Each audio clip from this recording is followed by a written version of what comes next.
Olá, galera, tudo bem? Hoje eu tô aqui para falar com vocês sobre literatura. Bom, na última aula, antes do recesso, nós falamos do naturalismo. Nós encerramos ali o naturalismo com um representante importantíssimo que é Aloysio de Azevedo, o escritor do Cortiço.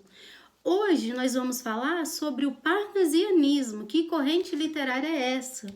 Bom, o parnasianismo é uma corrente literária que existiu concomitantemente com o realismo, o naturalismo e logo o parnasianismo.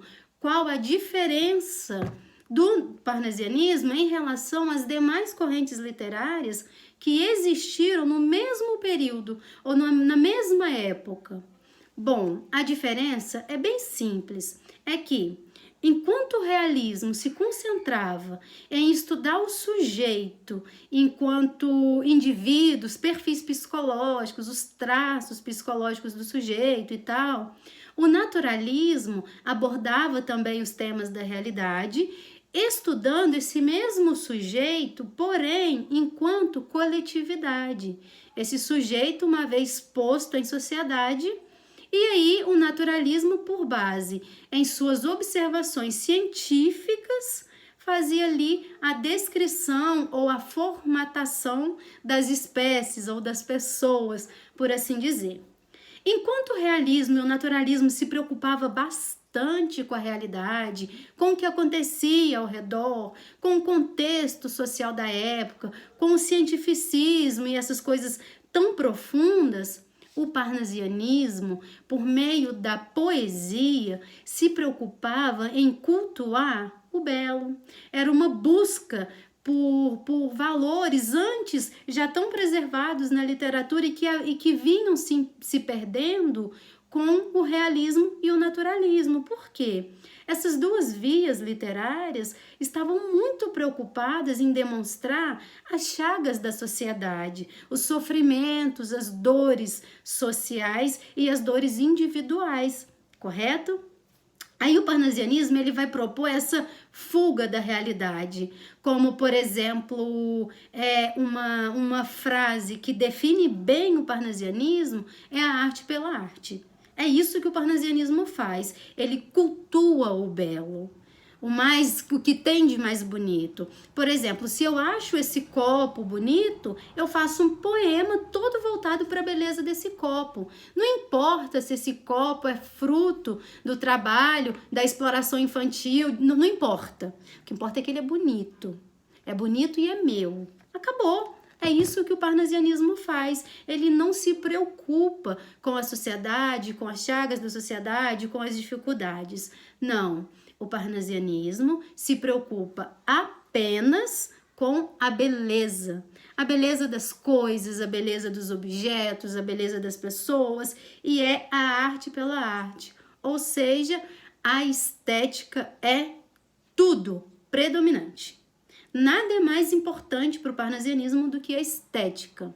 Tanto a estética do objeto em questão, quanto a estética dos textos.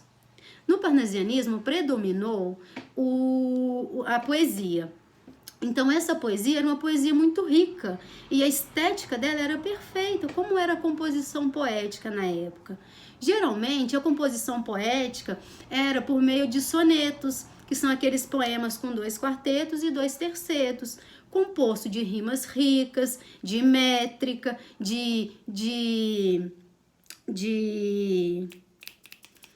como é a palavra? Esqueci a palavra, meu Deus. Enfim, esqueci a palavra, uma hora lembra. Embora ele trouxesse assim uma realidade nos textos, não era uma realidade com o objetivo de fazer uma denúncia ou uma crítica social. O parnasianismo ele não tinha essa preocupação, tá bom? E esses poemas, eles apresentavam uma linguagem mais elaborada, as rimas eram ricas, tinha métrica, né? A metrificação era fundamental para a poesia perfeita. E nós temos aqui o que nós chamamos de uma tríade parnasiana. O que é essa tríade parnasiana? Bom, ela é composta por Raimundo Correia, Roberto de Oliveira e Olavo Bilac. São os 3 nomes mais importantes da corrente parnasiana no Brasil. O parnasianismo, ele ganhou destaque, ele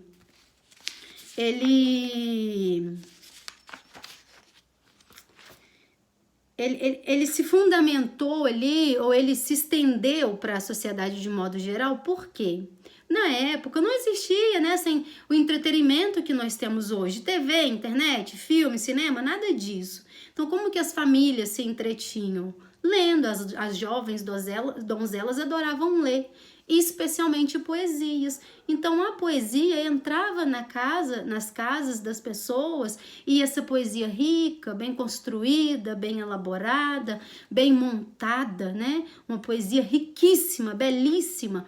Ela entrava nas casas e enfeitiçava as mulheres, que elas pensavam assim, bom, em vez de preocupar com o realismo ou com o naturalismo que mostra as chagas da sociedade, que mostra aquelas coisas de tipo assim, do homossexualismo, do bestialismo, do incesto. Ai, gente, pra quê? Para! Eu prefiro ler essas poesias que falam que o vaso chinês é maravilhoso. Gente, que vaso lindo, até quero um desses. Era assim. Então a poesia, ela ganhou destaque ali, porque era um canal de entretenimento, né, muito comum das famílias, especialmente as burguesas, obviamente, tá bom? Não tem subjetividade, diferente do realismo e do naturalismo, que são inteiramente subjetivos. O parnasianismo, ele é totalmente objetivo. O meu objetivo é falar que o copo é bonito e acabou. E eu não vou discutir mais isso, é bonito, pronto. A forma é perfeita, por isso o copo é meu. Simples assim. Ele também fazia análise dos objetos. Era uma poesia muito girada em torno da concretude. Não tinha uma preocupação sentimental, emocional, envolvimento. Não tinha. Eram coisas concretas. Eram vasos, plantas, rendas, coisas palpáveis, objetos palpáveis. Era a temática, essência ali dessa literatura parnasiana. Era uma literatura, por assim dizer, vazia no sentido de que ela não se demonstrava muito emocionalmente. A afetividade, a afeição não era uma coisa colocada em cash. Era muito mais importante falar se é bonito ou feio e acabou. Só isso que importa. A vida é bonita, ok? Beleza, obrigada. Sem reflexão, sem titubear, sem pensar em muitas coisas, tá tudo bem. Fazia sim uma referência ao romantismo, mas uma referência muito sutil, muito assim, quase imperceptível, quando trabalha versos, quando os versos aparecem de maneiras mais assim artificiais, né? E o parnasianismo, ele trabalha assim a arte pela arte.